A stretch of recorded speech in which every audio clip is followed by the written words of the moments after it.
Estás sintonizando. Frecuencia 404. Atlas, bienvenido a una transmisión desde un plano lejano con historias que no quieren que sepas. Nos encontramos interceptando una transmisión. Nadie en la compañía volvió a pronunciar su nombre después de aquella semana. En los documentos internos quedó registrado como un simple incidente forestal, una desaparición laboral ocurrida en una zona de tala remota, al interior de la isla de Flores, Indonesia. Para las autoridades locales fue un accidente. Para los periódicos, apenas una nota menor entre lluvias, derrumbes y conflictos por tierras. Para la empresa, fue un problema administrativo que debía resolverse antes de que afectara sus permisos de explotación. Pero para mí, fue el comienzo de algo que todavía no he podido explicar. Durante años intenté convencerme de que lo que vi fue producto del agotamiento, de la fiebre, del miedo, de la humedad que se mete en los pulmones cuando uno pasa demasiadas noches en la selva.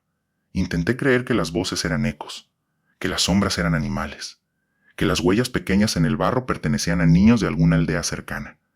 Pero no había aldeas en esa zona, y las voces no eran ecos, repetían nuestras palabras, repetían nuestros nombres, y algunas noches, cuando despierto antes del amanecer, todavía escucho una de ellas llamándome desde el pasillo de mi departamento, usando una voz que conozco demasiado bien, la mía. Me llamo Daniel Arce.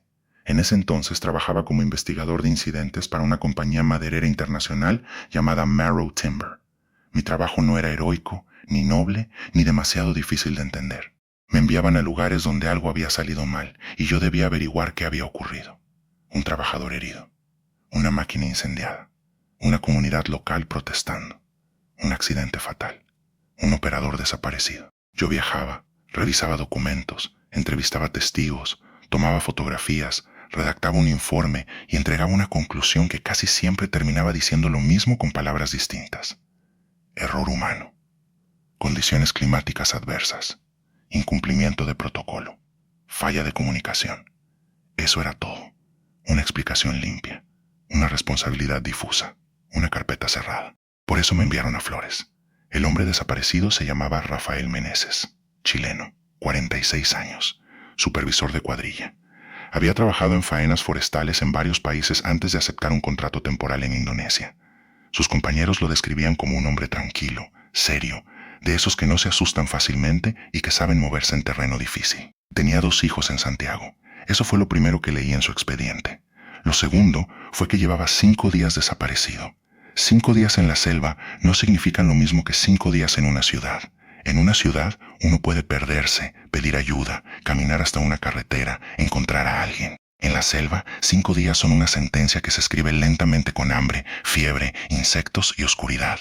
Cuando mi jefe me llamó, no me dio demasiados detalles. Su nombre era Vargas, aunque todos en la empresa lo llamaban simplemente el director. Era un hombre frío, práctico, con esa clase de voz que no dejaba espacio para preguntas innecesarias. Necesitamos que viajes esta noche, me dijo. ¿Dónde? Flores, Indonesia. ¿Qué ocurrió? Desaparición de personal. Un supervisor chileno, Rafael Meneses. ¿Cuánto tiempo lleva perdido? Hubo una pausa breve. 5 días. No dije nada. La policía local hizo una búsqueda preliminar, continuó Vargas, pero la familia está presionando. Hay trabajadores inquietos y la operación no puede detenerse más de lo necesario. Esa frase ya me decía cuál era mi verdadera misión. La operación no podía detenerse. No el hombre desaparecido. No la familia. No la verdad. La operación. ¿Ataque animal? Pregunté. No oficialmente. ¿Conflicto con comunidades? No oficialmente. Entonces, ¿qué creen que pasó? Vargas suspiró. ¿Eso vas a determinarlo tú? Conocía esa respuesta. Significaba que ellos ya tenían una versión, pero necesitaban que alguien más la escribiera. ¿Hay algo raro? Pregunté. Otra pausa. Más larga esta vez. Los trabajadores locales están diciendo tonterías. ¿Qué tipo de tonterías? Cuentos de la zona. Criaturas, espíritus, hombres pequeños, cosas así. Casi sonreí. No por burla, sino por costumbre. Siempre había historias. En cada zona remota donde trabajaba la empresa había alguna montaña prohibida, algún río maldito, algún árbol que no debía cortarse, alguna cueva donde los ancianos decían que vivía algo antiguo. Para los ejecutivos eran supersticiones. Para los abogados, riesgos culturales. Para los trabajadores, cuentos para asustar a los recién llegados. Para mí, hasta entonces, eran ruido. Viajo esta noche, dije. Bien, respondió Vargas. ¿Y Daniel Punto? Sí. Hazlo simple. Eso fue todo. Hazlo simple. A veces pienso que esa fue la primera advertencia. El vuelo me dejó primero en Bali, y desde allí tomé una conexión hacia Flores. Recuerdo mirar por la ventanilla mientras el avión descendía sobre una isla verde, montañosa, quebrada por caminos estrechos y cubierta de una vegetación tan densa que parecía imposible que alguien pudiera caminar por ahí. Desde arriba, Flores parecía hermosa, pero apenas llegué al campamento de Marrow Timber, esa belleza cambió de forma. El camino de acceso era una herida abierta en medio de la selva. Barro rojo, charcos profundos, troncos apilados, camiones pesados avanzando lentamente como animales enfermos. A ambos lados, los árboles se cerraban formando paredes oscuras. La humedad era tan espesa que uno sentía que respiraba agua tibia. El campamento estaba compuesto por módulos metálicos, carpas reforzadas, generadores eléctricos, depósitos de combustible y una torre de comunicaciones que, según me dijeron, solo funcionaba bien cuando no llovía. Y en Flores llovía casi todos los días.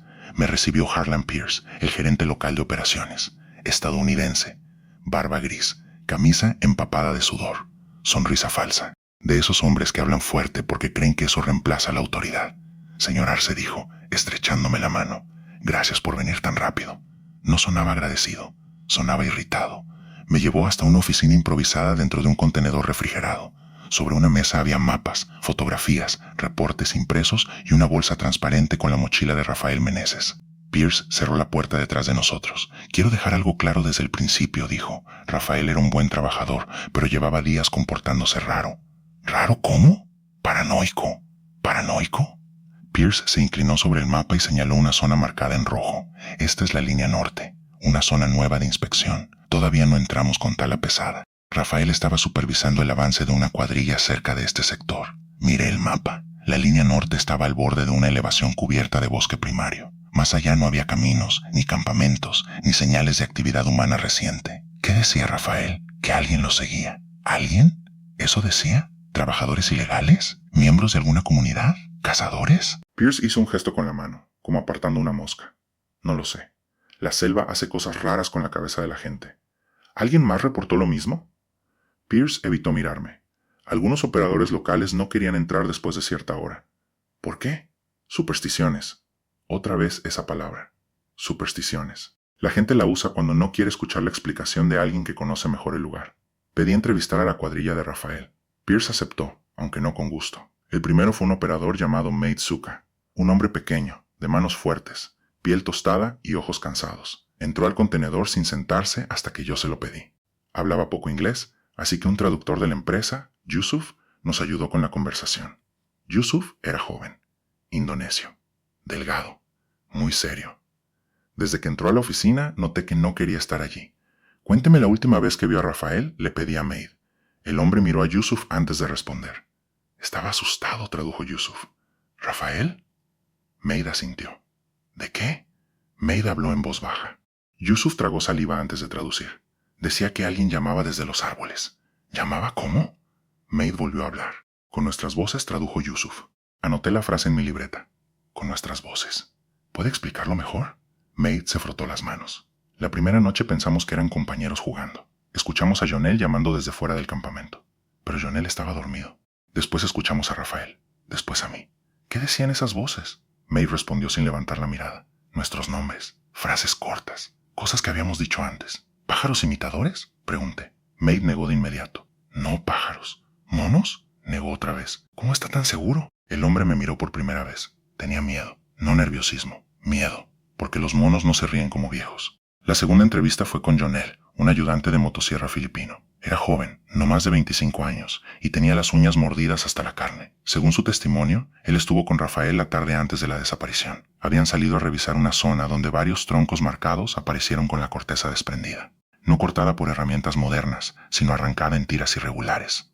Rafael pensó que podía tratarse de sabotaje. Caminamos unos 20 minutos desde el campamento secundario, dijo Jonel. Rafael iba adelante. Yo escuché que me llamaba desde la izquierda. ¿Qué decía?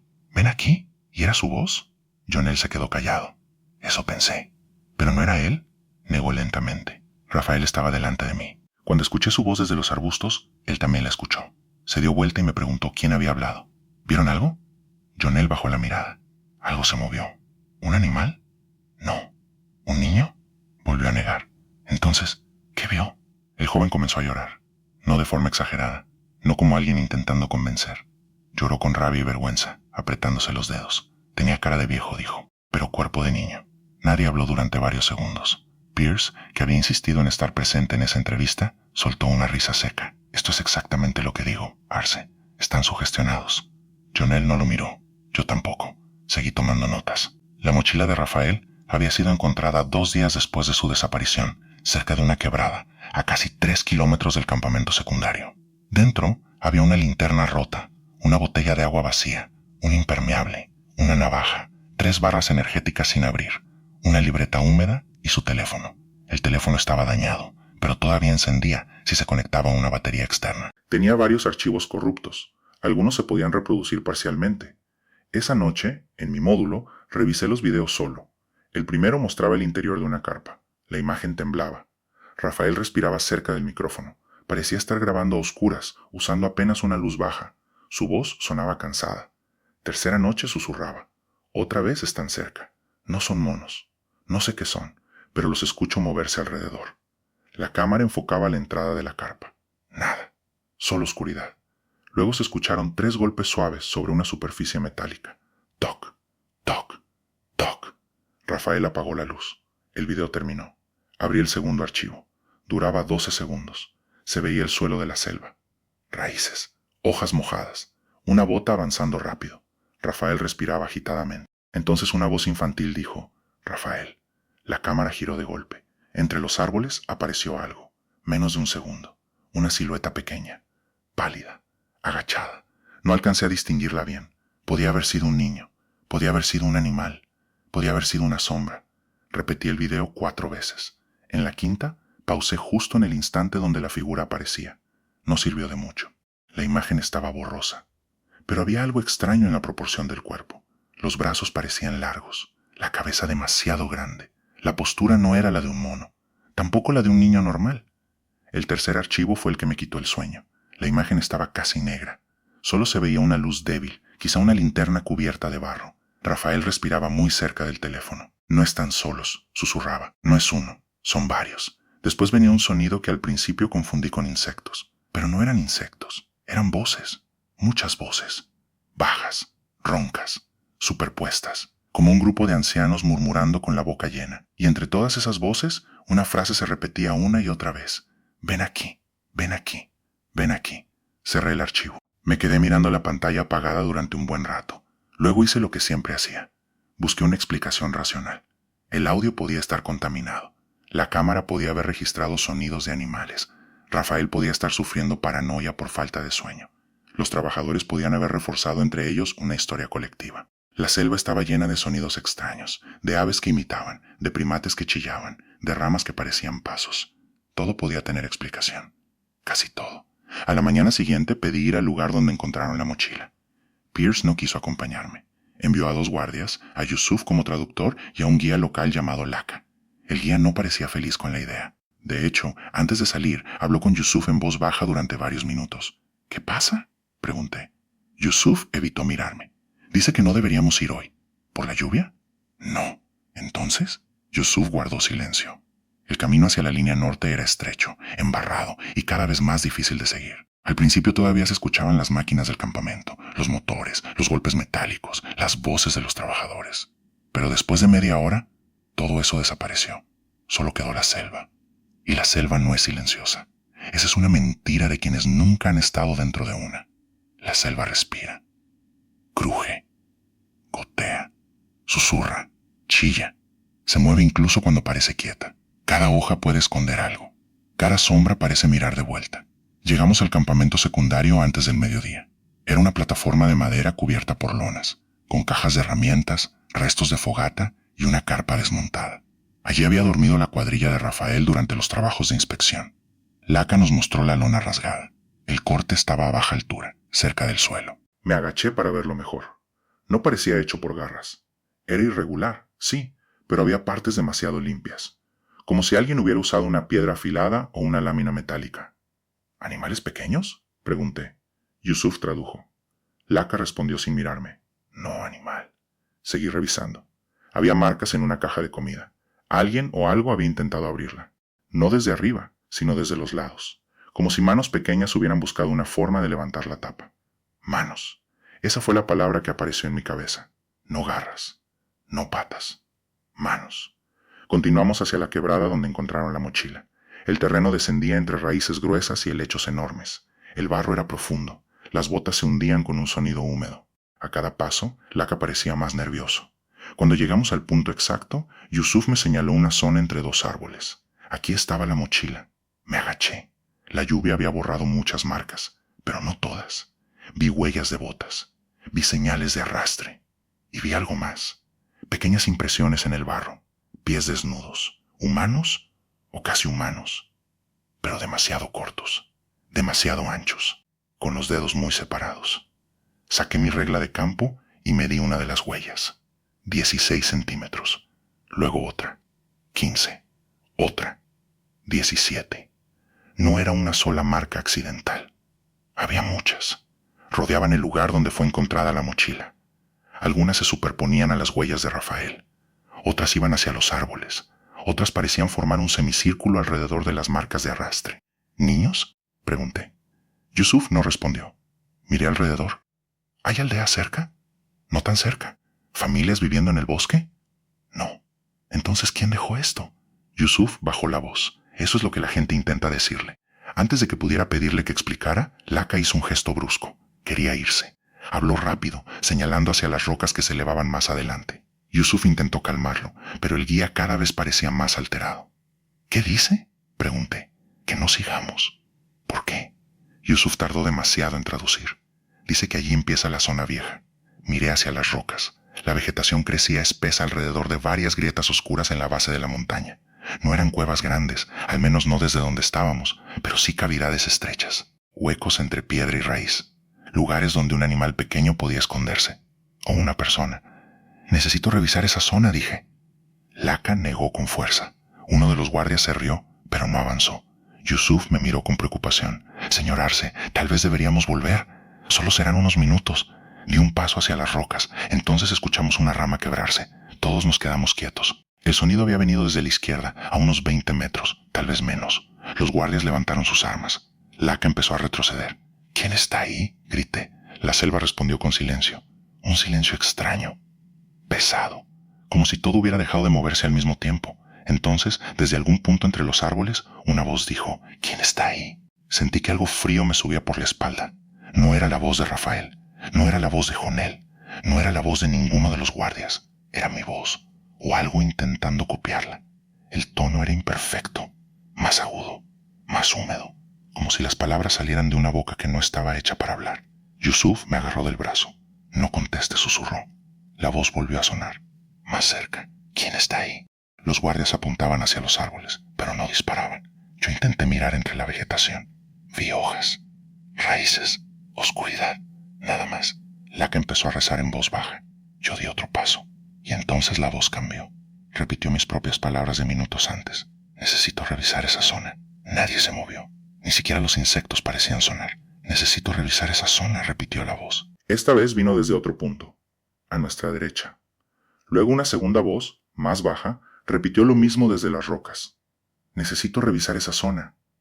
Y una tercera, más atrás. Necesito revisar esa zona. Los guardias retrocedieron al mismo tiempo. Yusuf me apretó el brazo con más fuerza. Nos vamos, dijo. Yo no discutí. Volvimos por el mismo sendero sin hablar. Nadie quiso mirar demasiado hacia atrás. Pero durante todo el camino sentí algo entre los árboles. No siguiéndonos exactamente, más bien acompañándonos, moviéndose a nuestra misma velocidad, deteniéndose cuando nos deteníamos, avanzando cuando avanzábamos. En un momento, casi al llegar al campamento secundario, escuché una risa. Baja, vieja, corta, como la de un anciano que intenta no ser descubierto. Miré hacia la selva. Por un segundo, entre dos troncos cubiertos de musgo, vi una cara. Pequeña, oscura, arrugada, ojos hundidos, boca ancha. Luego desapareció. No dije nada, porque si lo decía en voz alta, tenía que aceptar que lo había visto. Regresamos al campamento principal antes del anochecer. Pierce me esperaba en la entrada del contenedor de operaciones. Por la expresión de su rostro, ya sabía que habíamos encontrado algo. ¿Y bien?, preguntó. ¿Hay huellas? ¿De Rafael? No. ¿De animales? Tampoco. Pierce apretó la mandíbula. No empiece. Hay huellas pequeñas, humanas o casi humanas, alrededor del punto donde encontraron la mochila. Niños. No hay niños en esa zona. Entonces trabajadores locales. Descalzos, de 16 centímetros de pie, caminando en círculos alrededor de una mochila y luego desapareciendo entre las rocas. Pierce me miró con dureza. Tenga cuidado con lo que está insinuando. No estoy insinuando nada. Estoy registrando evidencia. La evidencia no sirve si la interpretación es absurda. También escuchamos voces. Su expresión cambió apenas. Muy poco, pero lo suficiente. No parecía sorprendido. Parecía molesto de que yo lo hubiera dicho. ¿Qué voces? Algo imitó mi voz desde la selva. Pierce se rió sin ganas. Estrés. Todos lo escucharon. Entonces sugestión grupal. Repitió una frase que yo acababa de decir. Aves. ¿Aves que hablan español? Pierce se acercó. Escúcheme bien, Arce. Esta operación está bajo revisión. Hay organizaciones ambientales encima. Hay comunidades locales haciendo denuncias y hay inversores esperando cualquier excusa para congelar fondos. Yo no voy a permitir que un informe interno hable de voces en la selva y pies de niño fantasma. Un hombre desapareció. Y por eso está usted aquí. ¿Para explicar su desaparición? No para escribir una historia de terror. No respondí. Pierce bajó la voz. Mañana va a revisar el área del río. Es la explicación más probable. Rafael se separó de su cuadrilla, cayó, fue arrastrado por la corriente. Eso cierra el caso. ¿Y la mochila? La perdió antes. ¿Y las huellas? Animales. ¿Y las voces? No las escuchó. Nos quedamos mirando en silencio. Entonces entendí algo. La empresa no quería saber qué le pasó a Rafael. Quería decidir qué le pasó. Esa noche no pude dormir. La lluvia golpeaba el techo metálico del módulo con tanta fuerza que parecía que alguien arrojaba puñados de piedras desde afuera. El generador falló 2 veces. Cada vez que la luz se apagaba, la oscuridad entraba completa, densa, absoluta. Revisé de nuevo los videos de Rafael. Volví a escuchar las voces. Ven aquí, ven aquí, ven aquí. Luego revisé sus notas escritas. La libreta estaba húmeda y varias páginas se habían pegado, pero algunas frases podían leerse. Primera noche, Jonel escuchó a su madre. Imposible. Su madre está en Filipinas. Segunda noche, comida movida, caja abierta. Nadie admite haber salido. Tercera noche, Maid dice que los vio. Pequeños, peludos, como ancianos. Cuarta noche, me copiaron. La última frase estaba escrita con más presión, como si Rafael hubiera apretado demasiado el lápiz. No contestar cuando el aman. Me quedé mirando esa línea durante mucho tiempo. No contestar cuando llaman. A las 2:17 de la madrugada, alguien golpeó la puerta de mi módulo. 3 golpes suaves. Toc, toc, toc. Me quedé inmóvil. Pensé en el primer video de Rafael, en los golpes sobre metal. Toc, toc, toc. Tomé la linterna de la mesa y me acerqué lentamente. ¿Quién es?, pregunté. Nadie respondió. Esperé.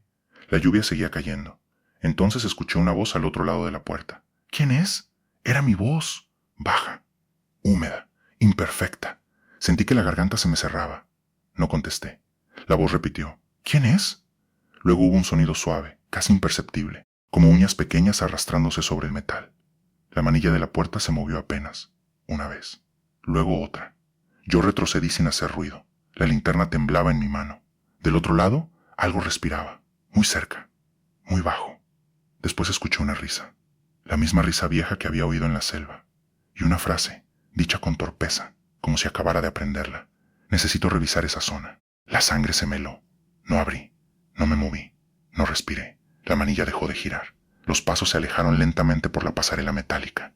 Pequeños, descalzos, mojados. A la mañana siguiente, cuando abrí la puerta, encontré barro en el suelo. No mucho, solo 3 huellas pequeñas marcadas frente a mi módulo. Pies desnudos, dedos separados, 16 centímetros, quizá menos. Y junto a ellas, rayada sobre el metal con algo filoso, había una palabra escrita de manera torpe. No era perfecta. Las letras estaban deformes, pero se entendía.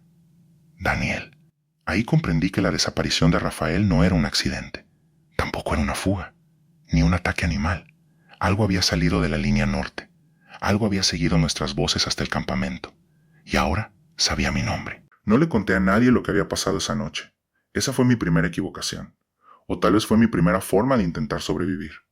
A veces uno cree que el silencio lo protege, que mientras no diga en voz alta lo imposible no termina de existir, que si uno no pronuncia ciertas cosas, todavía puede fingir que tienen una explicación. Un animal, un trabajador haciendo una broma, un sueño a medio despertar, una sombra sobre la puerta, barro arrastrado por alguien que pasó cerca. Pero yo había visto las huellas, había escuchado mi propia voz detrás del metal, y había leído mi nombre rayado en la puerta. Daniel. La palabra seguía allí cuando salió el sol. La lluvia de la madrugada había limpiado parte del barro, pero no las marcas. 3 huellas pequeñas, descalzas, todavía se distinguían sobre la pasarela metálica frente a mi módulo. No eran profundas, pero sí claras. Dedos separados. Talón ancho. El tamaño de un pie infantil, aunque algo en la forma no correspondía del todo a un niño. Me arrodillé para mirarlas. El campamento despertaba lentamente a mi alrededor. Algunos trabajadores salían de sus carpas con tazas de café instantáneo. Los generadores tosían. A lo lejos, una máquina arrancó con un rugido pesado. Todo parecía normal, demasiado normal. Como si durante la noche no hubiese ocurrido nada. Como si algo pequeño no hubiera caminado frente a mi puerta usando mi propia voz. Saqué una fotografía de las huellas, luego otra. Después fotografié la palabra rayada. No sabía si serviría de algo, pero necesitaba conservar una prueba antes de que alguien la borrara. Y, aún así, cuando escuché pasos detrás de mí, casi escondí el teléfono. Era Yusuf. Estaba pálido, más de lo habitual. Miró las marcas en el suelo, luego mi puerta, luego mi rostro. No preguntó qué había pasado. Eso me inquietó más que cualquier pregunta. Usted también lo escuchó, dije. Yusuf no respondió de inmediato. No debería haber contestado, susurró. No contesté. Él cerró los ojos un segundo, como si agradeciera algo en silencio. Entonces todavía está bien. ¿Todavía?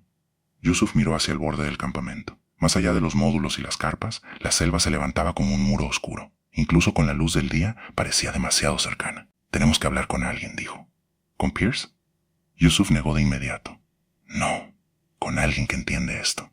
¿Quién? Bajó la voz. Un anciano de la aldea. Eso confirmó lo que yo ya sospechaba. La empresa sabía que había una aldea cerca. Pierce la había mencionado apenas, siempre con desprecio, como si sus habitantes fueran una molestia administrativa. Pero nadie me había ofrecido hablar con ellos. Nadie quería que escuchara su versión. ¿Por qué no lo hicimos antes?, pregunté. Yusuf miró las huellas. Porque la compañía no quiere que usted escuche esa historia. Antes de que pudiera responder, una voz fuerte sonó desde el otro extremo de la pasarela. ¿Qué diablos pasó aquí? Harlan Pierce venía hacia nosotros con 2 guardias detrás.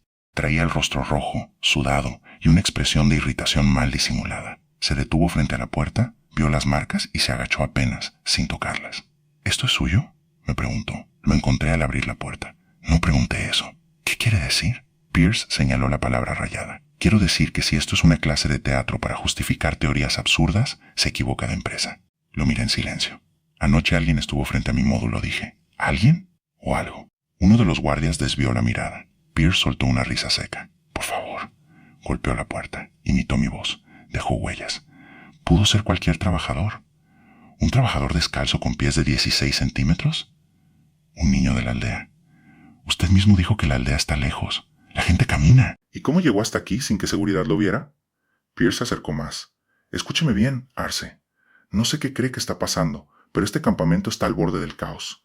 Ya tengo operadores negándose a ir a la línea norte. Tengo rumores de criaturas corriendo entre los módulos. Tengo gente hablando de abandonar la faena. No necesito que usted alimente eso. Entonces tal vez debería cerrar temporalmente la zona. Su expresión cambió. No mucho, pero cambió. Eso no va a pasar. Un trabajador desapareció. Algo entró al campamento anoche. No sabemos eso. Sí lo sabemos. Pierce bajó la voz. Lo que sabemos es que Rafael Meneses ignoró protocolos, se separó de su cuadrilla y desapareció en terreno peligroso. Eso es lo que sabemos. Eso es lo que quieren escribir. Es lo que ocurrió. No estuvo allí. Y usted tampoco cuando desapareció. La frase quedó en el aire. Durante unos segundos solo se escuchó el zumbido del generador. Pierce miró a Yusuf. «Limpien esto». Yusuf no se movió. Ahora ordenó Pierce. El traductor obedeció, pero antes de ir por agua y trapos me miró de reojo. Ese gesto fue suficiente. Me estaba diciendo que no discutiera. Que esperara. Así lo hice. No porque confiara en Pierce, sino porque empezaba a entender que la empresa no era el único peligro. Esa mañana revisé los registros del campamento. Quería saber si alguna cámara había captado algo durante la noche. Había 4 cámaras exteriores. Una cerca del depósito de combustible, otra apuntando a la entrada principal, una hacia la zona de vehículos y una última frente a los módulos administrativos. Ninguna apuntaba directamente a mi puerta. Por supuesto. Pedí acceso a las grabaciones. El encargado de seguridad, un hombre filipino llamado Ramos, me llevó a una pequeña sala donde los monitores parpadeaban por culpa de la humedad. Rebobinó las imágenes entre las 2 y las 3 de la madrugada. Al principio no hubo nada. Lluvia. Pasarelas vacías. Luces temblando. Una lona moviéndose por el viento. Luego, a las 2:16, la cámara que apuntaba hacia los módulos captó una interferencia. La imagen se llenó de líneas grises. No se apagó, pero perdió nitidez. Durante 9 segundos solo se vieron manchas y ruido digital. ¿Eso pasa seguido?, pregunté. Ramos no respondió. ¿Pasa seguido?, repetí. Con lluvia, a veces. ¿En todas las cámaras? No. Volvimos a mirar. A las 2:17, justo cuando alguien había golpeado mi puerta, la cámara recuperó la imagen. En la esquina inferior derecha del cuadro, muy lejos, apareció una sombra pequeña cruzando la pasarela. La imagen era mala, casi inútil, pero la sombra estaba allí, baja, rápida, pegada al suelo. No caminaba como un perro, no caminaba como un mono. Caminaba en 2 piernas, inclinada hacia adelante, con los brazos largos balanceándose casi hasta las rodillas. Deténla ahí, dije. Ramos congeló la imagen. Ambos nos quedamos mirándola. ¿Qué es?, pregunté. Ramos apagó el monitor. No vi nada. Acabamos de verlo. No vi nada, repitió. Su voz no tenía desafío, tenía miedo. Y el miedo, en ese lugar, empezaba a volverse una forma de lenguaje. A mediodía, Yusuf se acercó a mi módulo con una excusa torpe. Dijo que necesitaba mi firma en un formulario de traslado. Cuando entró, cerró la puerta detrás de él y dejó un papel sobre la mesa. No era un formulario, era un mapa dibujado a mano. La aldea queda aquí, dijo en voz baja, señalando un punto al sureste del campamento. Si Pierce pregunta, usted va a revisar la zona del río. ¿Vendrá conmigo? Yusuf dudó. Sí. ¿Por qué me ayuda? Miró hacia la ventana. Porque Rafael me pidió que tradujera sus notas antes de desaparecer. Eso no estaba en el expediente. ¿Qué notas? Yusuf tragó saliva. Él quería hablar con los ancianos. Quería saber qué significaba una palabra que los trabajadores locales repetían. ¿Qué palabra? Yusuf bajó aún más la voz. Ebu Gogo. El nombre pareció cambiar la temperatura del aire. No sé cómo explicarlo. Tal vez fue mi imaginación. Tal vez fue el modo en que Yusuf lo pronunció, con respeto y miedo. Pero en cuanto esas 2 palabras salieron de su boca, sentí que la selva, al otro lado del campamento, se acercaba un poco más. ¿Qué significa?, pregunté. No hay una traducción exacta. Inténtelo. Yusuf pensó unos segundos. Los abuelos que comen. Los antiguos hambrientos. Algo así. No dije nada. Recordé las voces del video. Recordé la risa vieja entre los árboles. Recordé la cara pequeña que había visto entre 2 troncos. ¿Rafael sabía de eso?, pregunté. Empezó a preguntar después de la segunda noche. Los trabajadores locales le dijeron que no debía responder cuando lo llamaran desde la selva. Sentí un golpe de frío en el pecho. La libreta de Rafael. La última frase escrita con fuerza. No contestar cuando el amán. ¿Por qué? Yusuf me miró con una seriedad absoluta. Porque si usted responde, ellos saben que la voz funciona. Salimos después de las 3 de la tarde. Pierce estaba en una reunión por radio con la oficina regional, así que no tuvo tiempo de seguirnos. Usamos una camioneta vieja, una de las que quedaban cerca del taller mecánico. Yusuf condujo. Yo llevé mi cámara, mi libreta, una grabadora, una bengala de emergencia y una pistola que uno de los guardias me había entregado, por protocolo. No sabía usarla bien. Eso me preocupaba menos que el motivo por el cual había aceptado llevarla. El camino hacia la aldea era diferente al de la línea norte. Bajaba entre colinas, cruzaba zonas de cultivo abandonadas y seguía luego por un sendero estrecho donde la camioneta apenas cabía. La selva parecía menos agresiva allí, aunque no menos antigua. A veces, entre los árboles, aparecían restos de muros de piedra cubiertos por musgo. Yusuf dijo que eran estructuras viejas, quizá de generaciones anteriores. ¿Cuánto tiempo lleva la aldea en esta zona?, pregunté. Más de lo que dicen los mapas. ¿Y la compañía? 5 años. ¿Hubo problemas antes? Yusuf no respondió de inmediato. Al principio solo protestas por tierra, luego accidentes. ¿Qué clase de accidentes? Hombres que escuchaban voces y se alejaban del campamento, herramientas perdidas, comida robada, cámaras dañadas. Un operador dijo que vio niños desnudos corriendo cerca de las máquinas. ¿Y qué hizo la empresa? Lo despidió por consumo de drogas. ¿Consumía? No. Seguimos en silencio. Llegamos a la aldea cuando el sol empezaba a inclinarse. Era un grupo de casas bajas, algunas de madera, otras de bloques, con techos de lata y humo saliendo de cocinas pequeñas. Había gallinas caminando entre las piedras, niños observándonos desde las puertas y mujeres que dejaron de trabajar apenas vieron la camioneta. Nadie sonrió. Nadie saludó. Yusuf bajó primero y habló con un hombre joven que estaba cerca de una casa. El hombre escuchó, miró hacia mí, luego hacia la selva y finalmente nos hizo una señal para esperar. «No les gusta la compañía», dijo Yusuf. «No vengo en nombre de Pierce. Para ellos sí. No podía culparlos». Después de unos minutos, nos llevaron hasta una casa al borde de la aldea. Allí, sentado sobre una silla baja, estaba el anciano del que Yusuf me había hablado. Se llamaba Amalek. Era muy delgado. Su piel estaba llena de arrugas profundas, como corteza seca. Tenía los ojos pequeños, hundidos, pero atentos. No parecía sorprendido de verme, más bien parecía cansado, como si mi llegada no fuera una novedad, sino una repetición. Yusuf le explicó quién era yo. El anciano escuchó sin interrumpir. Cuando terminó, Amalek dijo algo breve. Yusuf tradujo: «Pregunta si usted ya escuchó su propia voz en la selva». No respondí de inmediato. El anciano me miraba sin parpadear. «Sí», dije al fin. Yusuf tradujo. Amalek bajó la cabeza, como si la respuesta confirmara algo triste. Dice que entonces ya lo conocen. ¿Quién es? El anciano pronunció el nombre. Ebu Gogo. Lo dijo sin dramatismo, sin miedo exagerado, como quien menciona una tormenta, una enfermedad o un animal peligroso. Algo que no necesita ser creído para existir. Pregúntele qué son, dije. Yusuf tradujo. Amalek habló durante largo rato. Su voz era lenta, áspera, cargada de pausas.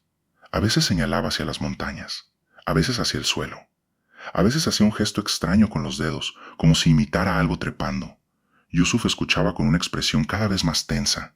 Cuando el anciano terminó, el traductor tardó unos segundos en comenzar. Dice que antes de que llegaran los caminos, antes de las máquinas, antes incluso de que sus abuelos nacieran, la gente ya sabía que esa parte del bosque no debía tocarse. No por espíritus, no por fantasmas, por ellos. Ellos vivían allí, en cuevas, bajo las rocas, cerca de la zona que la compañía llama Línea Norte. El nombre administrativo sonó absurdo de pronto. Línea Norte, como si bastara trazar una línea en un mapa para borrar lo que un lugar había sido durante siglos. ¿Son humanos?, pregunté. Yusuf tradujo. Amalek respondió casi de inmediato. Dice que son antiguos. Eso no responde. El anciano habló otra vez. Dice que no son animales, pero tampoco son como nosotros. Caminan como gente, usan manos, roban comida, aprenden sonidos, tienen familias, recuerdan. ¿Recuerdan qué? Yusuf se quedó callado. ¿Qué dijo? Recuerdan el fuego. El anciano volvió a hablar. Esta vez su voz se endureció. Contó una historia que, según Yusuf, se había repetido en la aldea durante generaciones. Una historia sobre tiempos de hambre, cuando los Ebu Gogo bajaban de las cuevas para robar comida. Al principio la gente les dejaba restos, frutos, animales muertos, con la esperanza de mantenerlos lejos. Pero ellos querían más. Aprendieron los caminos, aprendieron los horarios, aprendieron los nombres de los niños, los imitaban para traerlos hacia los árboles. Una madre escuchaba a su hijo llamarla desde el borde del bosque, aunque el niño dormía en la casa. Un hombre escuchaba la voz de su esposa pidiendo ayuda junto al río, aunque ella estaba moliendo grano al otro lado de la aldea. Una niña desapareció después de seguir la voz de su abuela muerta. Entonces la gente decidió terminar con ellos. Los aldeanos prepararon fibras secas, haces de palma, ropa vieja y comida. Les ofrecieron regalos a los Ebu Gogo. Les dijeron que eran mantas, que debían llevarlas a sus cuevas. Cuando las criaturas llenaron sus refugios con aquel material seco, los hombres cerraron algunas salidas con piedras y prendieron fuego. El humo salió durante 2 días. Los gritos duraron una noche. Después, la selva quedó en silencio. ¿Murieron todos?, pregunté. Yusuf tradujo. Amalek negó lentamente. Dice que algunos escaparon. ¿A dónde? El anciano señaló hacia las montañas. Más profundo. Miré en esa dirección. Desde la aldea, las montañas se veían cubiertas de vegetación oscura. No eran enormes, pero tenían una presencia pesada, como si debajo de ellas hubiera huecos, túneles, espacios cerrados donde la luz no había entrado en mucho tiempo. ¿Por qué volverían ahora?, pregunté. Yusuf tradujo. Amalek habló una sola frase. El traductor no la repitió de inmediato. ¿Qué dijo? Yusuf me miró. Dice que la compañía abrió una puerta vieja. Sentí que algo encajaba. La línea norte, las rocas, las cavidades, las máquinas, los árboles cortados. ¿Una cueva? Yusuf hizo la pregunta. El anciano respondió con un gesto ambiguo. No una cueva solamente, tradujo Yusuf. Un lugar bajo la montaña. Un lugar donde se escondieron. ¿Y Rafael encontró eso? Amalek se quedó mirándome en silencio. Luego habló más bajo. Dice que Rafael no los encontró a ellos. Yusuf respiró hondo antes de traducir el resto. Ellos lo encontraron a él. Me costó tragar saliva. ¿Cree que sigue vivo? Yusuf tradujo. El anciano no respondió de inmediato. Miró hacia una de las casas de la aldea. Una niña pequeña estaba parada en la entrada, observándonos. Cuando Amalek la vio, la niña entró de inmediato. Finalmente, el anciano habló. Dice que ellos no siempre matan rápido. ¿Por qué? La respuesta de Amalek fue breve. Porque aprenden. Ninguno de nosotros dijo nada durante un largo rato. El sol estaba bajando y las sombras de la aldea se alargaban sobre la tierra. Un gallo cantó en algún lugar. Una mujer llamó a un niño. La vida seguía, pero todo parecía más frágil, como si cada sonido humano pudiera ser copiado por algo oculto entre los árboles. Le mostré al anciano las fotografías de las huellas frente a mi módulo. No pareció sorprendido. Luego le mostré la palabra rayada en la puerta: Daniel. Amalek miró la imagen durante varios segundos. Después apartó el teléfono con suavidad, como si no quisiera tocarlo más. ¿Qué pasa?, pregunté. Yusuf tradujo su respuesta. Dice que antes solo copiaban sonidos. ¿Antes? Yusuf asintió lentamente. Dice que si ahora escriben nombres, entonces han aprendido más de lo que deberían. Una parte de mí quiso rechazarlo, decir que era imposible, que ninguna criatura oculta en cuevas podía aprender a imitar voces, escribir nombres, abrir cajas, evitar cámaras, entrar a un campamento y salir sin ser vista. Pero otra parte, una más honesta, una que no dependía de informes ni protocolos, sabía que ya habíamos cruzado ese límite. Lo imposible no necesitaba convencerme, solo necesitaba seguir ocurriendo. Antes de irnos, Amalek me tomó del brazo. Sus dedos eran huesudos, pero fuertes. Habló directamente, sin mirar a Yusuf. No entendí las palabras, pero sí la urgencia. Dice que no vuelva a la línea norte de noche, tradujo Yusuf. No planeaba hacerlo. El anciano apretó más mi brazo. Siguió hablando. Yusuf palideció. ¿Qué dijo? Dice que ellos ya probaron su voz. Ahora van a probar la de alguien que usted quiera salvar. Pensé en Rafael. Pensé en la voz que pedía ayuda desde los videos. Pensé en mi propio nombre rayado sobre metal. ¿Cómo se les detiene?, pregunté. Yusuf tradujo. Amalek respondió sin dudar. Fuego, luz fuerte, agua corriente. Y no contestar cuando llaman. ¿Agua corriente? Dice que no cruzan ciertos ríos. No todos, solo algunos. ¿Por qué? El anciano no supo o no quiso explicarlo. O tal vez había cosas que las leyendas recordaban, pero ya no entendían. Cuando regresamos al campamento, la noche ya había caído. Eso fue un error. Lo supe apenas vi las luces entre los árboles. El campamento estaba demasiado quieto. No se escuchaban motores. No había conversaciones cerca de las carpas. Los generadores seguían funcionando, pero con un sonido irregular, como si estuvieran a punto de apagarse. Yusuf redujo la velocidad. Algo pasó, dijo. Cerca de la entrada principal había varios trabajadores reunidos. Algunos hablaban en voz baja, otros miraban hacia la línea norte. Pierce estaba junto a dos guardias, discutiendo con Ramos, el encargado de seguridad. Cuando bajamos de la camioneta, Pierce giró hacia nosotros. Su rostro estaba blanco de rabia. ¿Dónde diablos estaban? Revisando el río, dije. No me creyó, pero tenía problemas más urgentes. Encontramos sangre, dijo. La frase borró cualquier discusión. ¿Dónde? Pierce señaló hacia la oscuridad. Línea norte. Sentí que Yusuf se tensaba a mi lado. ¿De quién? No sabemos. ¿Rafael? Pierce no respondió. Lléveme. No. Soy el investigador asignado, y yo soy responsable de esta operación. Entonces actúe como responsable y muéstreme lo que encontraron. Pierce se acercó lo suficiente para que solo yo pudiera escucharlo. Usted no entiende lo que está haciendo. Creo que empiezo a entenderlo. No entiende nada. Por primera vez vi algo parecido al miedo en sus ojos. No superstición, no irritación. Miedo. Pero no de las criaturas. Miedo de que el secreto saliera del lugar donde él había intentado mantenerlo encerrado. ¿Usted sabía?, pregunté en voz baja. Pierce no respondió. No hizo falta. Minutos después, salimos hacia la línea norte. Éramos 6. Pierce, Yusuf, 2 guardias armados, Ramos y yo. El aire estaba cargado de electricidad. Había dejado de llover, pero las hojas seguían goteando. La oscuridad entre los árboles parecía más profunda que la noche anterior.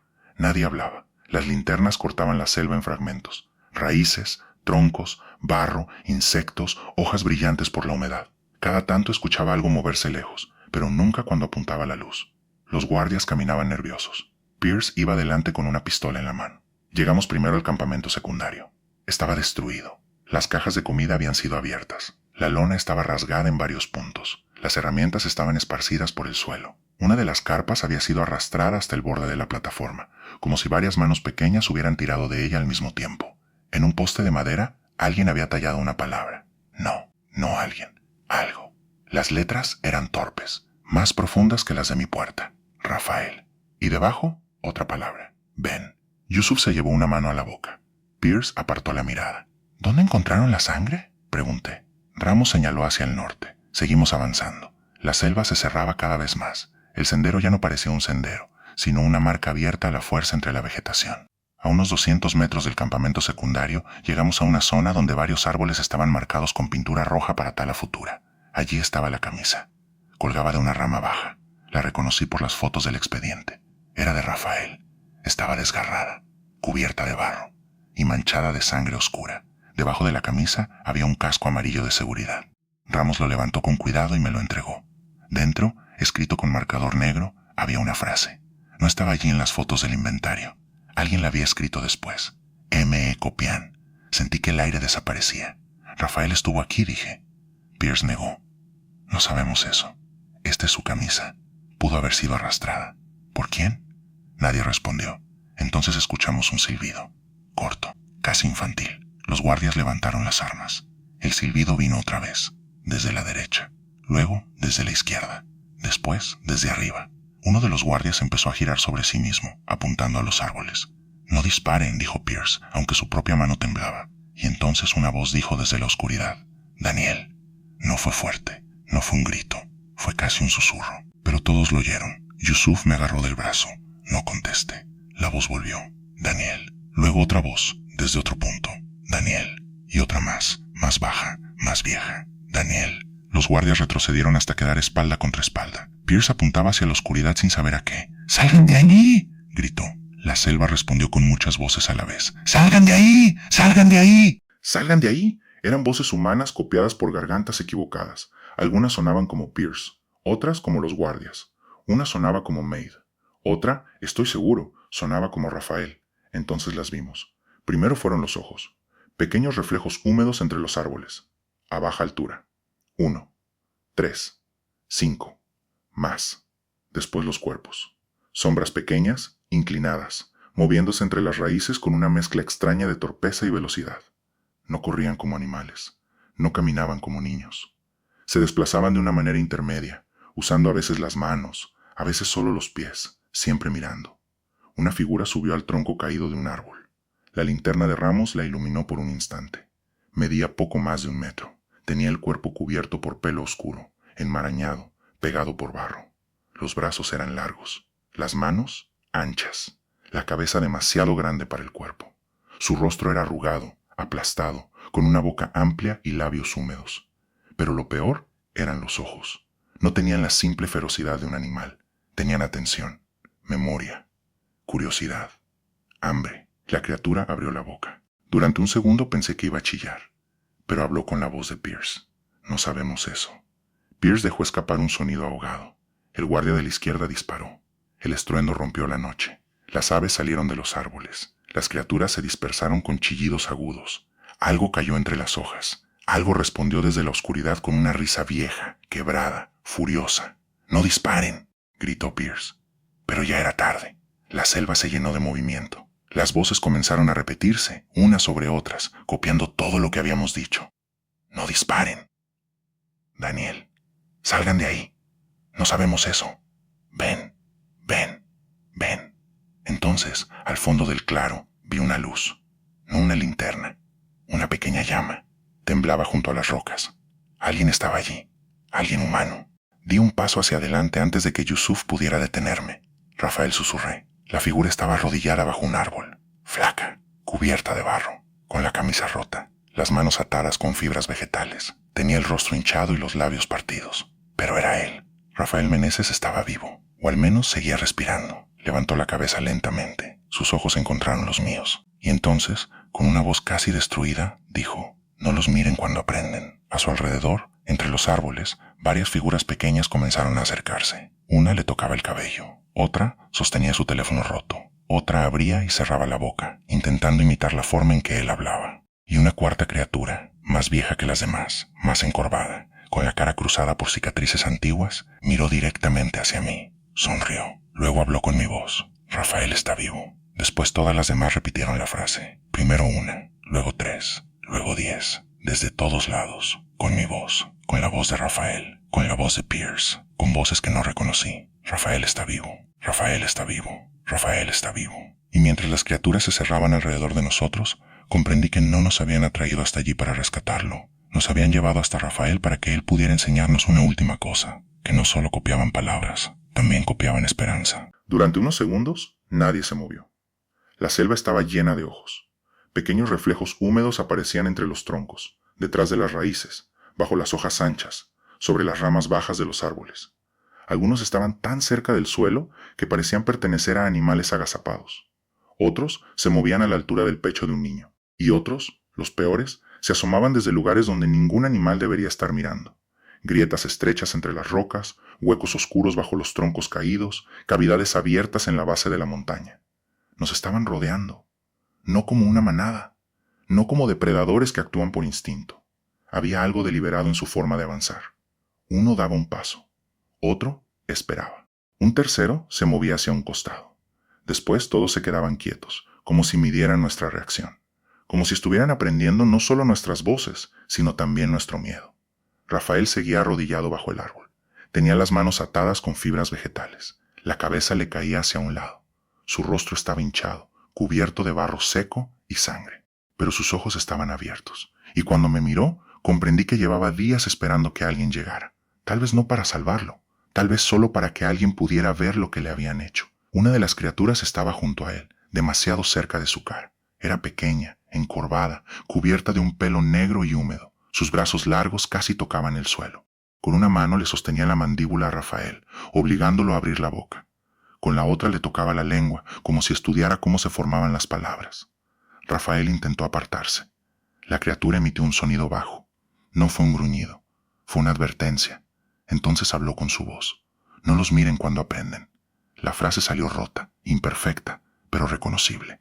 Otra criatura la repitió desde las rocas. No los miren cuando aprenden. Luego otra, y otra, y otra más. En pocos segundos, la selva entera parecía repetir la misma frase con distintas voces, distintos tonos, distintas bocas. No los miren cuando aprenden. No los miren cuando aprenden. No los miren cuando aprenden. Yusuf empezó a retroceder. «Tenemos que irnos», susurró. Pierce seguía apuntando con la pistola, pero su mano temblaba tanto que la luz de su linterna saltaba de un lado a otro. Ramos, el encargado de seguridad, tenía los ojos abiertos de una forma que jamás olvidaré.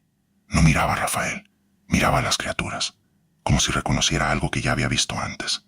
«Usted sabía», le dije a Pierce. No sé por qué lo dije en ese momento. Tal vez porque el miedo necesita una forma. Tal vez porque era más fácil odiar a un hombre que aceptar lo que estaba frente a nosotros. Pierce no respondió. Una criatura pequeña apareció detrás de él, subida a un tronco. Inclinó la cabeza con curiosidad. Tenía la cara arrugada, la nariz aplastada, la boca demasiado ancha. En una de sus manos sostenía algo metálico, la placa del casco de Rafael. La golpeó 3 veces contra el tronco. Toc, toc, toc. El mismo sonido de los videos, el mismo sonido de mi puerta. Uno de los guardias la vio y gritó. Disparó sin apuntar. La bala impactó en la madera. Astillas saltaron en todas direcciones. La criatura cayó hacia atrás, pero no estoy seguro de que el disparo la tocara. La selva respondió de inmediato. No con gritos, con voces, todas al mismo tiempo. «¡No disparen! ¡Daniel! ¡Ven aquí! ¡Rafael está vivo! ¡Ayuda! ¡No los miren!» El ruido era insoportable, no por el volumen, sino por la mezcla. Voces humanas deformadas, copiadas, repetidas sin intención, como si la selva hubiera aprendido a hablar, pero no a entender. Entonces atacaron. La primera criatura saltó desde un costado y se lanzó contra el guardia que había disparado. No lo derribó por fuerza, sino por sorpresa. Se le colgó del pecho con los brazos largos y hundió los dientes en su cuello. El hombre gritó. Otro guardia intentó ayudarlo, pero 2 figuras salieron desde las raíces y se le enredaron en las piernas. Eran rápidas, demasiado rápidas. Se movían cerca del suelo, usando manos y pies, apareciendo y desapareciendo entre las sombras. Pierce retrocedió disparando. Ramos cayó de rodillas, cubriéndose la cabeza. Yusuf me agarró del brazo con tanta fuerza que me hizo reaccionar. «¡Daniel, corra!» Pero yo miré a Rafael. Estaba vivo. Estaba ahí. Y aunque todo dentro de mí gritaba que huyera, no podía dejarlo. Di un paso hacia él, luego otro. Rafael me vio acercarme y abrió los ojos con terror. No alivio. Terror. Movió la cabeza de un lado a otro. No dijo apenas. La criatura vieja que estaba junto a él giró lentamente hacia mí. Su rostro era más claro que el de las demás. Tenía cicatrices antiguas en la frente y en el pecho. Uno de sus ojos estaba cubierto por una membrana blanquecina. Llevaba alrededor del cuello una tira de tela humana, quizás arrancada de alguna camisa. Me miró y sonrió. Después habló con la voz de Rafael. «¡Ayúdame!» Me detuve. «¡Ayúdame!» Daniel repitió. Pero los labios de Rafael no se movían. La criatura había aprendido su voz. La usaba mejor que las otras. Más limpia, más exacta, más cruel. Sentí que algo dentro de mí se quebraba. Rafael reunió fuerzas. Levantó apenas la cabeza y dijo con su propia voz, la verdadera, la agotada, la que salía de un cuerpo al borde de la muerte. No soy yo cuando piden ayuda. La criatura vieja lo golpeó. No fue un golpe fuerte, pero Rafael cayó de lado sobre el barro, y entonces supe que no podía salvarlo. No en ese momento. No así. No con las criaturas alrededor, con los guardias gritando, con Pierce disparando a ciegas y la selva cerrándose sobre nosotros como una boca. Yusuf tiró de mí. Esta vez corrí. El claro se volvió caos. Las linternas giraban. Los disparos iluminaban los troncos por fracciones de segundo. En cada destello veía algo peor. Manos pequeñas agarrando botas, bocas abiertas, dientes planos manchados, ojos atentos, cuerpos cubiertos de barro, figuras trepando por los árboles con movimientos casi humanos. Una criatura pasó corriendo a mi lado y sentí el olor de su cuerpo. Tierra mojada, pelo rancio, carne vieja, humo. Ese olor me persiguió durante años. Corrimos hacia el sendero, o hacia donde creíamos que estaba el sendero. Yusuf iba delante. Yo lo seguía. Detrás de nosotros escuchaba a Pierce gritar órdenes que las criaturas repetían de inmediato. ¡Reagrúpense! ¡Reagrúpense! ¡Por aquí! ¡Por aquí! ¡No me dejen! ¡No me dejen! No sé cuál de esas voces era humana y cuál no. Esa era la peor parte. La imitación convertía cada llamado en una trampa. En un momento, escuché a Rafael gritar mi nombre desde atrás. ¡Daniel! Me detuve por instinto. Yusuf se volvió furioso. ¡No! La voz volvió a sonar, desgarrada, desesperada. ¡Daniel, por favor! Quise girar. De verdad quise. Pero Yusuf me empujó contra un árbol y me miró con ojos llenos de lágrimas. Esa es la forma en que lo hicieron bajar del campamento, dijo. Así se lo llevaron. Entonces desde la oscuridad, con la misma voz de Rafael, algo susurró. Así se lo llevaron. Yusuf palideció. Seguimos corriendo. A medida que nos alejábamos del claro, los disparos se hicieron menos frecuentes. Luego cesaron. Eso no trajo alivio.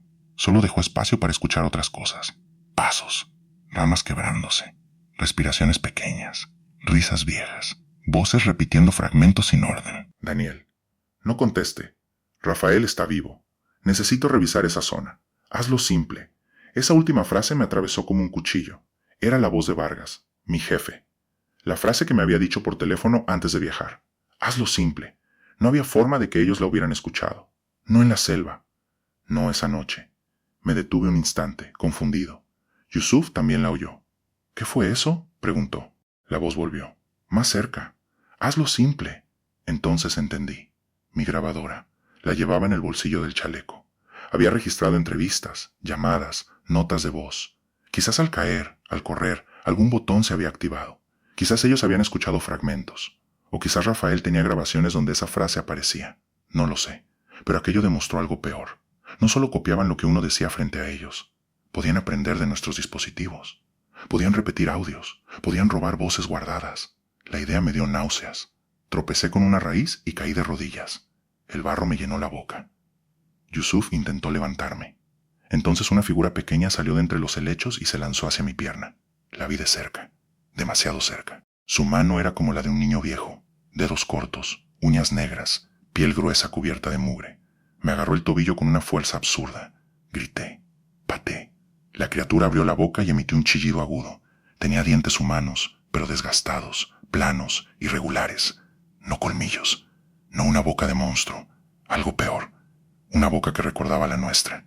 Yusuf tomó una rama y la golpeó. La criatura soltó mi pierna, pero no huyó. Se quedó a pocos metros, agachada, mirándonos. Respiraba rápido. Sus ojos iban de Yusuf a mí a Yusuf. Luego habló, con la voz de mi madre. Luis. No dijo Daniel. Dijo otro nombre. Un nombre que no pertenecía a esa historia. Un nombre que yo no había mencionado jamás. Parpadeé, confundido, aterrorizado. La criatura inclinó la cabeza, como si también estuviera confundida. Luego repitió con otra voz, una voz infantil, deformada. Daniel. Y comprendí que el miedo estaba haciendo el resto. Mi cabeza mezclaba voces, recuerdos, nombres, culpas. La selva ya no necesitaba imitarnos perfectamente. Nosotros completábamos la trampa. Yusuf me levantó. ¡Fuego!, gritó. ¿Tiene fuego? Recordé la bengala de emergencia. La saqué del chaleco con manos temblorosas. La criatura nos observó. Otras sombras se movían detrás de ella. Ya no era una sola, eran varias. Habían aprendido a mantenerse fuera del alcance, a esperar, a cansarnos. Activé la bengala. Durante un segundo pensé que no funcionaría. Luego la luz roja explotó en la noche. El efecto fue inmediato. Las criaturas retrocedieron chillando. no como animales asustados por algo nuevo, como seres que recordaban una herida antigua. Se cubrieron los rostros, algunas cayeron al suelo, otras treparon torpemente hacia los árboles. La criatura que me había agarrado el tobillo abrió la boca, mostrando los dientes, y emitió un sonido que casi parecía llanto. Fuego.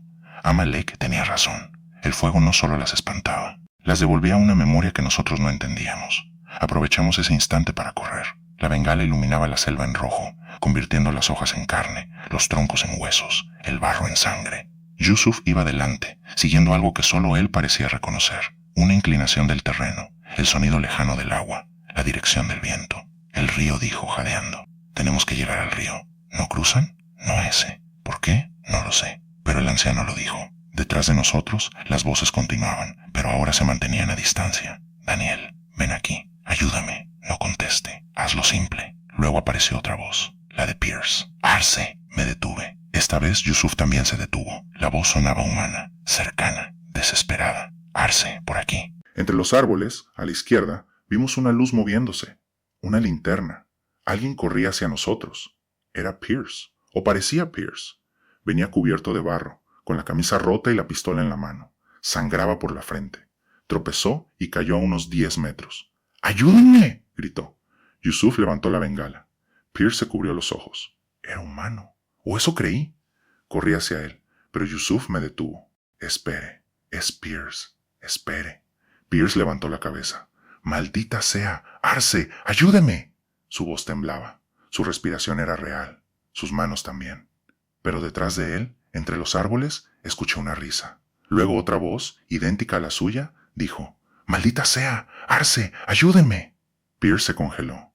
Había algo detrás de él. No una criatura. Varias. Se movían entre las sombras, usando su voz, probando su desesperación como habían probado la de Rafael. Pierce entendió al mismo tiempo que nosotros. Se puso de pie tambaleando. «No me dejen», dijo. Y entonces, desde 3 lugares distintos, la selva repitió: «No me dejen, no me dejen, no me dejen». Yusuf miró la bengala. Se consumía rápido. No alcanzaría para todos. Pierce lo supo. Vi en su rostro el cálculo, la culpa, el miedo, la certeza de que todo el poder que había tenido en el campamento no significaba nada allí, ni sus órdenes, ni su cargo, ni sus informes, ni sus amenazas. Solo era otro hombre perdido en una selva que había aprendido su voz. «Usted sabía», le dije. Pierce respiraba con dificultad. «No así. ¿Qué significa eso?» «Encontramos una cavidad hace 2 meses», dijo rápido. «Bajo la línea norte. Había huesos, herramientas, cosas viejas». Yo informé a la oficina regional. «¿Y qué hicieron?» Se rió de una forma amarga. Me dijeron que no detuviera la operación. ¿Sabían que había algo vivo? Pierce miró hacia atrás. Las sombras se acercaban. Al principio no. Al principio desapareció comida. Luego cámaras. Después un perro del campamento. Creímos que eran trabajadores locales intentando asustarnos. ¿Y Rafael? Pierce tragó saliva. Rafael encontró la entrada. La bengala chisporroteó en mi mano. ¿Lo mandó allí? Él era supervisor. Era su trabajo revisar el terreno. Lo mandó sabiendo que algo pasaba. Pierce no respondió. No hizo falta. Desde la oscuridad, una voz pequeña repitió: «Era su trabajo». Luego otra: «No detuviera la operación». Y otra: «Rafael encontró la entrada». Las criaturas estaban aprendiendo la confesión. Pierce lo notó. Su rostro se deformó de pánico. «Tenemos que salir de aquí». El suelo tembló con pequeños pasos alrededor. Yusuf me empujó hacia adelante. «El río está cerca». ¿Y él?» Pierce me miró. Por primera vez no había arrogancia en su cara, solo súplica. Pero antes de que pudiera decidir, una criatura cayó desde un árbol sobre su espalda. Pierce gritó. Disparó hacia arriba. La bala se perdió en la noche. Otra criatura se lanzó contra su brazo, otra contra sus piernas. No eran fuertes por separado, pero eran muchas, y atacaban con una coordinación terrible, como niños salvajes jugando a desarmar un muñeco. Corrí hacia él con la bengala extendida. Las criaturas retrocedieron apenas. Pierce logró levantarse. Durante un segundo pensé que podríamos sacarlo. Entonces la criatura vieja apareció detrás de él. No la vi llegar. Simplemente estaba allí. Le sujetó la cabeza con ambas manos y acercó su boca al oído de Pierce. No lo mordió. Le susurró algo. Pierce dejó de luchar. Su rostro cambió. La criatura vieja habló con la voz de Rafael. Harlan. Pierce se derrumbó. No físicamente, por dentro. Ese era su nombre. Su nombre de pila. Uno que casi nadie usaba. La criatura lo repitió con ternura falsa. Harlan. Pierce empezó a llorar, y en ese instante las demás se lo llevaron. No lo arrastraron como animales. Lo tomaron de los brazos, de las piernas, de la ropa, y lo fueron hundiendo lentamente entre los helechos, hacia la oscuridad de donde habían salido. Su linterna quedó en el barro, apuntando al cielo. La última vez que lo vi, su boca estaba abierta, pero ya no gritaba. Solo escuchaba su propio nombre repetido por docenas de voces pequeñas. «Harlan, Harlan, Harlan». Yusuf me tiró del brazo. «Ahora». Corrimos. Ya no miré atrás. La bengala apenas iluminaba. La luz roja se hacía más débil. Cada vez que parpadeaba, veía las sombras acercarse. Las criaturas no se lanzaban sobre nosotros. Esperaban a que la oscuridad volviera a pertenecerles. El sonido del río apareció primero como un murmullo, luego como un rugido. Bajamos por una pendiente cubierta de raíces. Yusuf resbaló y cayó. Rodó varios metros hasta golpearse contra una piedra. Bajé tras él y lo encontré con sangre en la frente, intentando levantarse. «Puedo caminar», dijo, aunque no parecía cierto. Lo ayudé. Detrás de nosotros, las criaturas se reunían en la parte alta de la pendiente. La bengala estaba muriendo. Sus rostros aparecían y desaparecían entre la luz roja. Arrugados, peludos, atentos, casi humanos. Uno de ellos sostenía la grabadora que había caído de mi bolsillo. No sabía en qué momento la perdí. La criatura la acercó a su oído. Luego presionó un botón. Mi propia voz salió del aparato. Un hombre desapareció. La criatura sonrió. Otra voz grabada sonó. La empresa no quería saber qué le pasó a Rafael. Y otra. Quería decidir qué le pasó. El grupo murmuró. Escuchaban. Aprendían.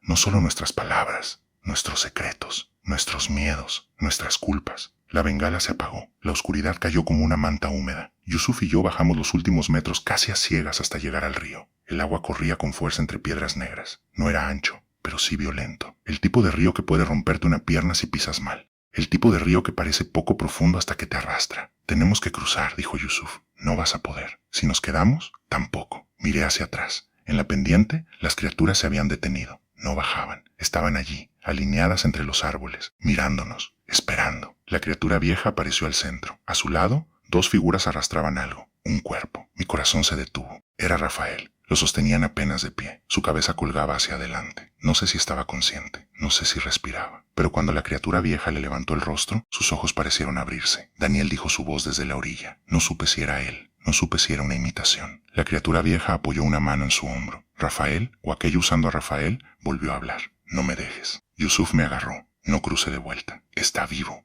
Eso quieren que piense». «¿Y si de verdad está vivo?»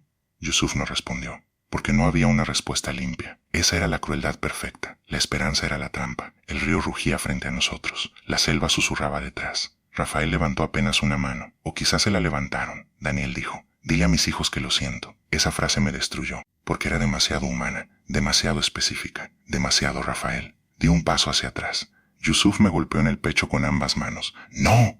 En la orilla opuesta, la criatura vieja sonrió. Entonces habló con la voz de Rafael, pero ahora sin esfuerzo, con una perfección que me heló la sangre.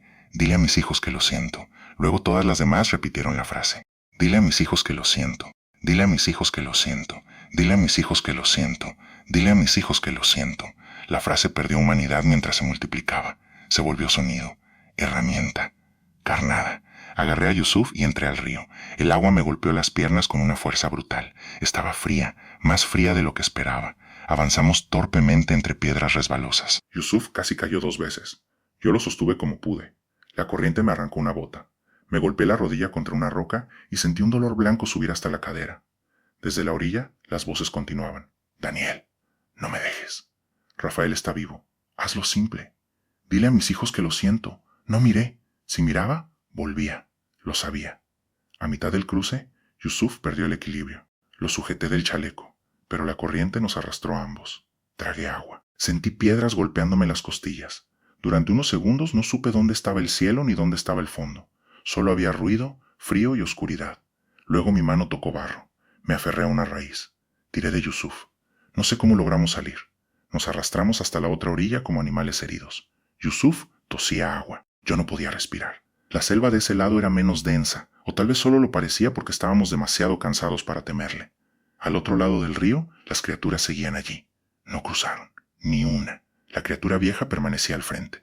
Nos observaba con una paciencia insoportable. Después levantó una mano, no como despedida, como promesa, y con mi propia voz dijo desde la otra orilla: «Voy a volver». No respondí, no me moví. La criatura inclinó la cabeza, luego repitió: «Voy a volver». Y una por una, las figuras se retiraron hacia la selva. Se llevaron a Rafael, se llevaron a Pierce, se llevaron las voces, y el río quedó rugiendo entre nosotros como la única cosa del mundo que todavía obedecía una regla. Nos encontraron al amanecer. Un equipo de seguridad nos halló a casi 2 kilómetros del campamento principal. Yusuf estaba inconsciente. Yo tenía fiebre, cortes profundos en los brazos, una costilla fisurada, la pierna mordida y barro seco hasta dentro de los oídos. Cuando pregunté por Rafael, nadie respondió. Cuando pregunté por Pierce, dijeron que seguía desaparecido. Cuando pregunté por los guardias, desviaron la mirada. La empresa cerró la línea norte ese mismo día. No oficialmente, por supuesto. Oficialmente suspendieron operaciones por riesgo de derrumbe, fallas de comunicación y condiciones climáticas adversas. Esas 3 frases aparecieron luego en todos los reportes. Rafael Meneses fue declarado muerto 72 horas después. No encontraron su cuerpo. Harlan Pierce fue registrado como desaparecido durante un operativo de búsqueda. Tampoco encontraron su cuerpo. 2 guardias fueron incluidos en el mismo informe. La versión oficial decía que el grupo había sido atacado por taladores ilegales mientras realizaba una inspección nocturna no autorizada. Según el documento, los disparos, la lluvia y la mala visibilidad provocaron una dispersión del equipo. Algunos cayeron por una pendiente. Otros habrían sido arrastrados por el río. Era una mentira cuidadosamente construida. Lo supe porque la redactaron antes de interrogarme. Cuando desperté en la enfermería del campamento, Vargas ya estaba allí. Había viajado desde la oficina regional. Llevaba una camisa limpia, zapatos impecables y esa calma administrativa que solo tienen los hombres acostumbrados a enterrar cosas. Daniel dijo: «Tuviste suerte». Rafael estaba vivo. No preguntó cómo estaba. No preguntó qué había visto. Solo se sentó junto a la camilla. Estabas deshidratado. Tenías fiebre. Yusuf también deliraba cuando lo encontraron. Rafael estaba vivo. No, lo vi. Viste muchas cosas bajo estrés extremo. Intenté incorporarme, pero el dolor en las costillas me hizo caer de nuevo. Pierce sabía lo de la cavidad. Vargas no reaccionó. Pierce está desaparecido. Usted también sabía. Silencio. Ahí tuve mi respuesta. Vargas suspiró. Se encontró una formación subterránea durante los trabajos preliminares. Eso no significa nada. Había huesos, restos animales. Había herramientas, fragmentos culturales sin relevancia operacional inmediata. La frase era tan fría, tan absurda, que casi me reí. Sin relevancia operacional inmediata, repetí. Daniel, escúchame bien. La compañía está preparada para cubrir tus gastos médicos, darte una compensación generosa y facilitar tu regreso a casa. ¿A cambio de qué? A cambio de que no destruyas tu vida por una interpretación traumática de un accidente. No fue un accidente. Vargas se inclinó hacia mí. Su voz bajó. Entonces dime qué fue. Lo miré. Y por primera vez entendí la trampa. Si decía la verdad, sonaría loco. Si decía que criaturas pequeñas, peludas, casi humanas, capaces de imitar voces, habían salido de cuevas bajo la montaña y se habían llevado a los trabajadores, nadie me creería. Nadie serio. Nadie útil. Vargas lo sabía. La empresa no necesitaba demostrar que yo mentía. Solo necesitaba que la verdad pareciera imposible. Quiero el teléfono de Rafael, dije. Se perdió. Mentira. La corriente se llevó mucho equipo. También mi grabadora. Sí. ¿Y las grabaciones de seguridad? Dañadas por la tormenta. Mis fotografías. El servidor local sufrió corrupción de archivos. Todo desaparecía. Ordenadamente. Sin prisa. Como si el mundo entero estuviera diseñado para borrar aquello que no debía existir. ¿Y Yusuf? Pregunté. Será trasladado a un hospital. Quiero hablar con él. Cuando sea posible. Nunca fue posible. Yusuf desapareció del sistema 2 días después. No muerto. No oficialmente. Solo trasladado. Luego reasignado. Luego imposible de contactar. Sus cuentas dejaron de responder. Su número fue desconectado. Pregunté por él durante meses, pero nadie supo decirme dónde estaba. O nadie quiso. Regresé a casa con una carpeta vacía, una pierna infectada y una historia que nadie quería escuchar. El informe final llegó una semana después. Lo enviaron por correo electrónico. Tenía mi nombre, mi cargo, mi número de empleado y mi firma digital. Yo no lo había firmado. El documento concluía que Rafael Meneses había desaparecido tras separarse voluntariamente de su cuadrilla durante una inspección no autorizada. Señalaba que el terreno presentaba riesgos severos de caída, que la zona había sido afectada por lluvias intensas y que no existía evidencia verificable de participación de terceros. La palabra Ebu Gogo no aparecía ni una sola vez. La palabra cueva tampoco. La palabra voz tampoco. Harlan Pierce figuraba como víctima secundaria del mismo incidente. Rafael Meneses figuraba como fallecido presunto. Y yo figuraba como autor del informe. Renuncié al día siguiente. Creí que eso me daría paz. No fue así. Durante los meses siguientes intenté hablar con periodistas. Algunos me escucharon. La mayoría dejó de responder cuando entendieron que no tenía pruebas. Uno de ellos me dijo, con amabilidad, que mi historia sonaba demasiado parecida a un delirio postraumático. Otro me recomendó buscar ayuda psicológica antes de acusar a una multinacional de encubrir duendes antropófagos. No lo culpé. Yo tampoco me habría creído. Intenté contactar a la familia de Rafael. La empresa ya les había entregado una indemnización. También les había enviado una versión cerrada, limpia, soportable. Accidente, río, selva, sin sufrimiento prolongado. Sin voces, sin criaturas tocándole la boca para aprender a hablar como él. Escribió un mensaje para sus hijos más de 20 veces. Nunca lo envié. ¿Qué podía decirles? Que su padre estuvo vivo cuando lo encontramos. Que lo dejamos al otro lado del río. Que su última frase pudo haber sido real o pudo haber sido una imitación. Que hasta hoy no sé si abandoné a un hombre o si escapé de una trampa. No hay forma humana de entregar esa verdad. Los años pasaron, pero la historia no se fue. A veces, en la noche, escuchaba 3 golpes suaves en alguna parte del departamento. Toc, toc, toc. A veces mi teléfono reproducía audios con un segundo de retraso, y mi propia voz me parecía ajena. A veces, en la calle, escuchaba que alguien decía mi nombre y tardaba demasiado en darme vuelta. Soñaba con la orilla del río, con Rafael levantando la mano, con Pierce siendo arrastrado entre helechos, con la criatura vieja sonriendo al otro lado del agua. Pero lo peor no eran los sueños. Lo peor era una idea que nunca pude quitarme de la cabeza. Ellos aprendían voces, aprendían nombres, aprendían frases, aprendían súplicas, aprendían esperanza.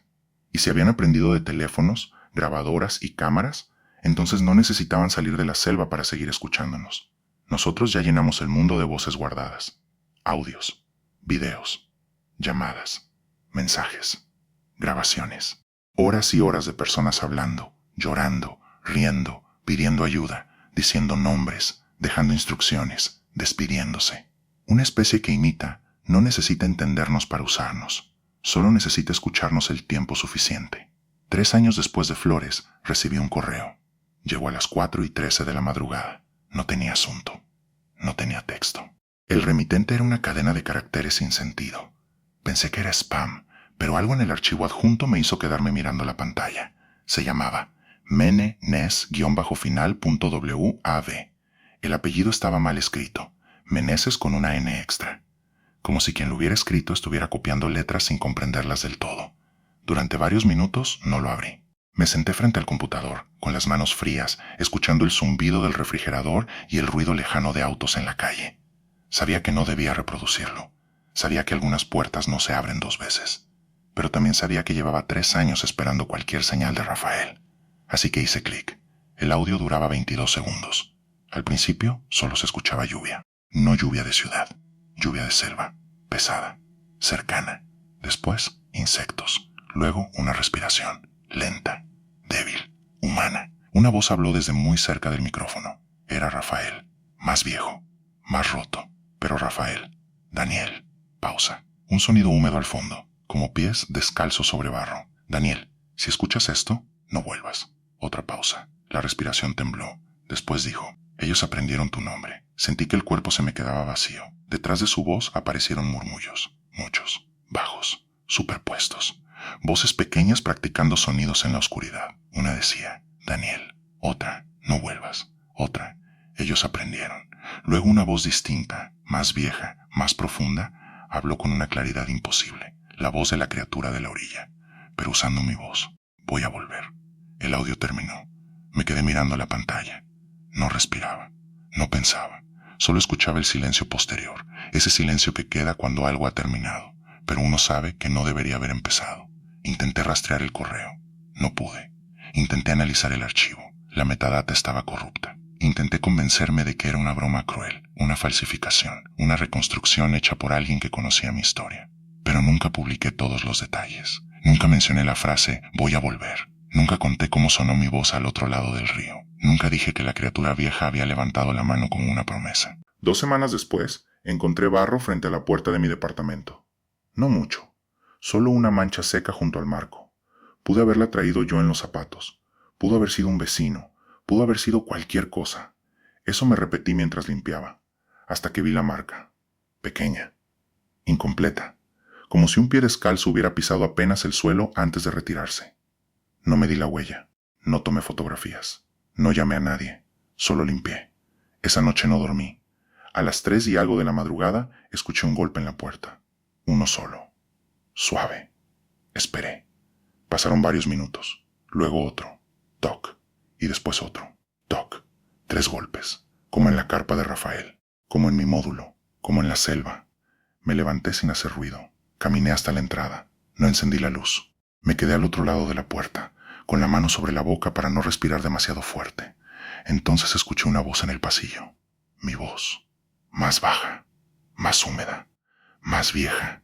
¿Quién es? Cerré los ojos. No contesté. La voz repitió. ¿Quién es? La manilla no se movió. No hubo rasguños. No hubo pasos. Solo esa presencia al otro lado, esperando que yo cometiera el mismo error que habían cometido tantos antes.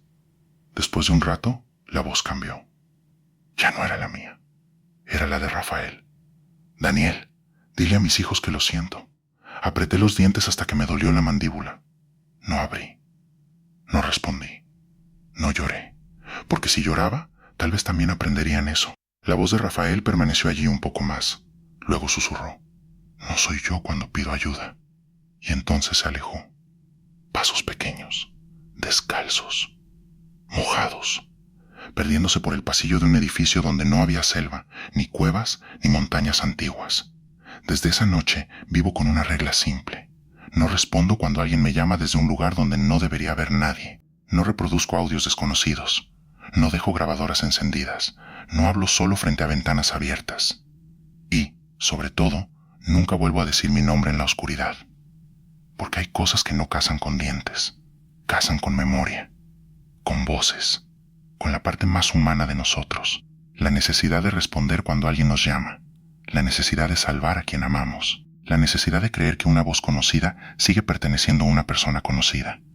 Pero algunas voces son solo anzuelos, algunas palabras son solo trampas. Y en algún lugar, bajo una montaña de flores, o tal vez mucho más cerca de lo que quiero imaginar, los Ebugogo siguen escuchando, siguen repitiendo, siguen aprendiendo. Y si alguna vez, en mitad de la noche, escuchas tu propia voz llamándote desde el otro lado de una puerta, no preguntes quién es, no abras, no contestes, porque tal vez no vienen a matarte, tal vez vienen a aprenderte. Conexión finalizada. Código Atlas 404.